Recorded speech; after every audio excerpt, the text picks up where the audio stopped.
Did you know that only 8% of people actually achieve their New Year's goals? Or that the average person spends nearly 30% of their workday recovering from distractions? These surprising stats highlight how mastering certain skills can set you apart from the crowd. In this video, we're diving into 12 difficult skills that, once mastered, will benefit you for life. We'll explore everything from deep focus to emotional intelligence. These aren't your typical tips, they're powerful, often overlooked strategies that can transform your productivity and success. Imagine being able to read a book in half the time it takes now, or having the mental resilience to bounce back from any setback.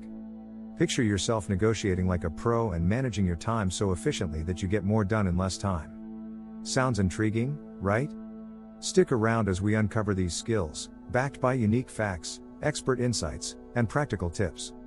Let's get started on the journey to mastering these game-changing abilities. Chapter 1: The Art of Deep Focus, Mastering Uninterrupted Work. Have you ever wondered how some people achieve so much in a short time? It's all about mastering the art of deep focus.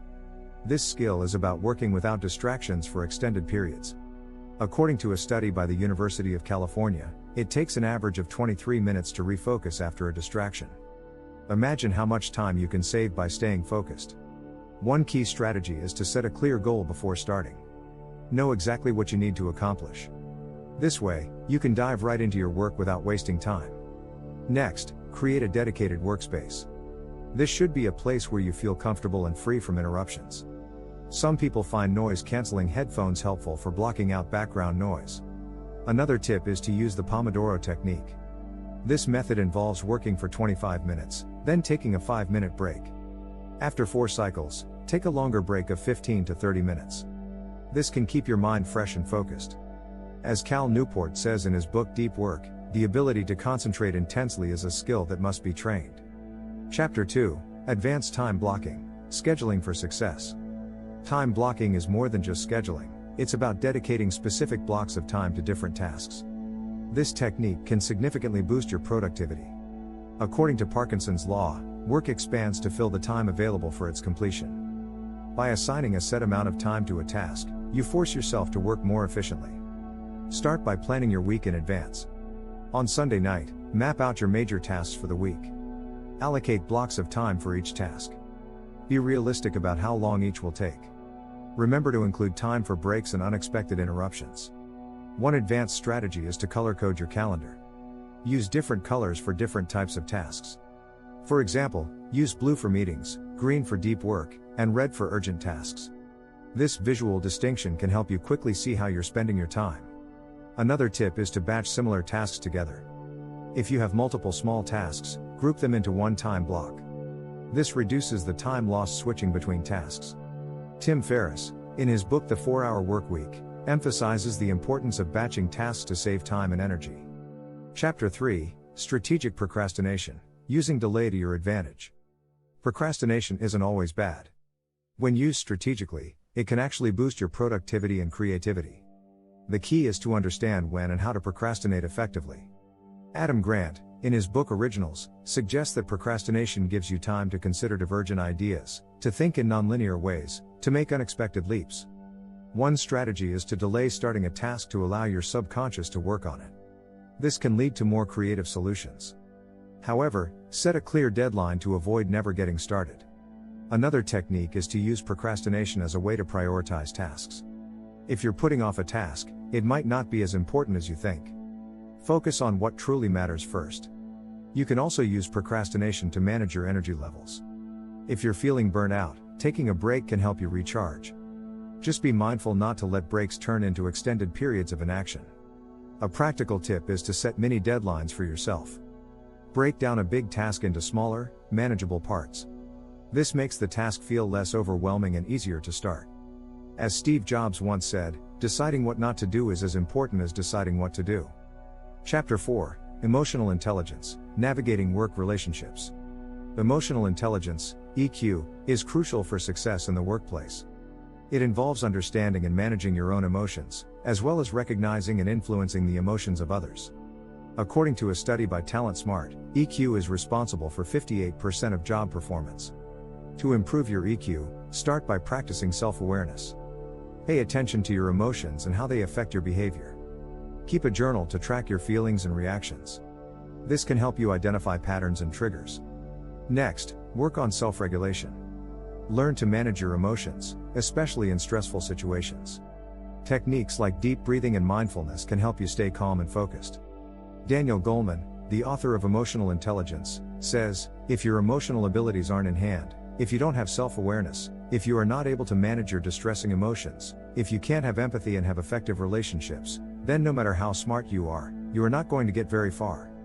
Empathy is another key component of EQ. Try to understand things from others' perspectives. This can improve your relationships and make you a more effective communicator. Active listening is a great way to practice empathy. Listen to understand, not just to respond. Chapter 5, Speed Reading. Absorb information at lightning speed. Speed reading is a valuable skill that can save you a lot of time. Imagine finishing a book in half the time it usually takes. One effective strategy is to use a pointer, like your finger or a pen, to guide your eyes as you read. This helps increase your reading speed by reducing backtracking. Practice expanding your peripheral vision. Try to read chunks of words instead of individual ones. This can dramatically speed up your reading. According to a study by the University of Massachusetts, speed reading can boost your comprehension by 30%. This means you not only read faster but also understand better. Use apps like Spritz or techniques like RSVP, Rapid Serial Visual Presentation, to train your brain. These tools display words in quick succession, helping you read faster. Tim Ferriss, in the 4-Hour Workweek, suggests practicing with material you're already familiar with to build confidence. Another tip is to preview the material before diving in. Skim through headings, subheadings, and any bold or italicized text. This gives you a sense of the structure and main points. Then, read for detail. This two-step process can save time and improve retention. Chapter 6, Memory Mastery, Techniques to Remember Anything. A strong memory can give you a significant edge in both your personal and professional life. One powerful technique is the memory palace, also known as the method of loci. This involves associating the information you want to remember with specific locations in a familiar place. This technique dates back to ancient Greece and is still effective today. Another strategy is to use mnemonic devices. These are tools that help you remember information through associations. For example, to remember the order of the planets, you might use the sentence, "My very educated mother just served us noodles." Each word's first letter corresponds to a planet. Practice visualization to strengthen your memory. Turn the information into vivid, detailed images in your mind. Joshua 4, in his book Moonwalking with Einstein, notes that the art of memory is the art of paying attention. Chunking is another effective technique. Break down large pieces of information into smaller, manageable chunks. For instance, it's easier to remember a phone number as 3 groups of numbers rather than one long string. Chapter 7, Effective Delegation, Maximizing Team Potential. Effective delegation is crucial for maximizing productivity and fostering teamwork. Start by identifying tasks that can be delegated. These are usually tasks that don't require your unique skills. According to a study by Gallup, CEOs who delegate well generate 33% more revenue. Choose the right person for the job. Match the task to an employee's strengths and skills. This ensures the task is done efficiently and effectively. Clearly communicate your expectations. Provide detailed instructions and clarify the desired outcome. Set realistic deadlines and check in periodically to offer support and ensure progress. However, avoid micromanaging. Trust your team to get the job done. Ken Blanchard, in The 1-Minute Manager, says, "The best minute I spend is the one I invest in people." Provide feedback once the task is completed. Positive feedback reinforces good performance, while constructive feedback helps improve future tasks. Recognize and reward your team's efforts. This boosts morale and encourages a positive work environment. Chapter 8, Negotiation Skills, Getting What You Want. Negotiation is an essential skill in both personal and professional settings. One effective strategy is to do your homework. Research the other party's needs, interests, and constraints. This gives you a better understanding of their position and helps you find common ground. Another key tactic is to practice active listening. Pay attention to what the other party is saying and ask clarifying questions. This shows that you value their input and are willing to find a mutually beneficial solution.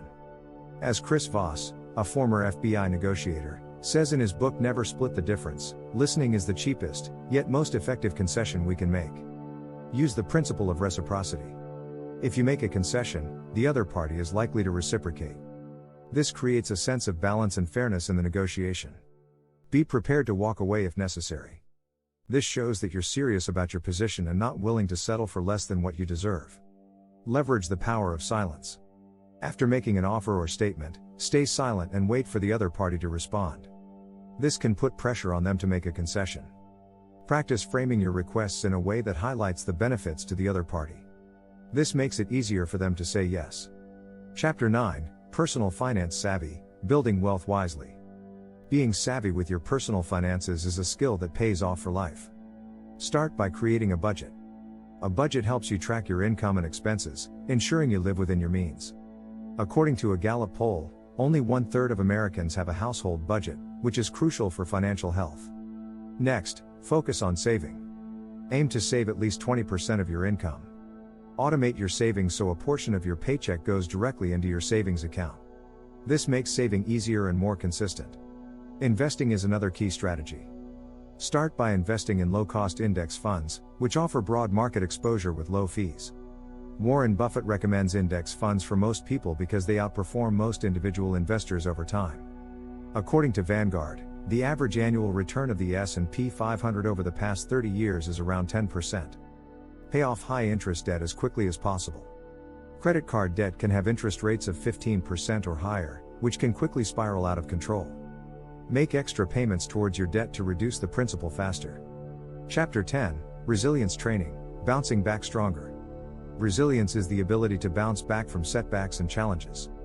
Developing resilience starts with a positive mindset. Focus on what you can control and view setbacks as opportunities to learn and grow. According to the American Psychological Association, resilience is linked to improved mental health and well-being. Practice self-care. This includes getting enough sleep, eating a healthy diet, and exercising regularly. Physical health is closely tied to mental resilience.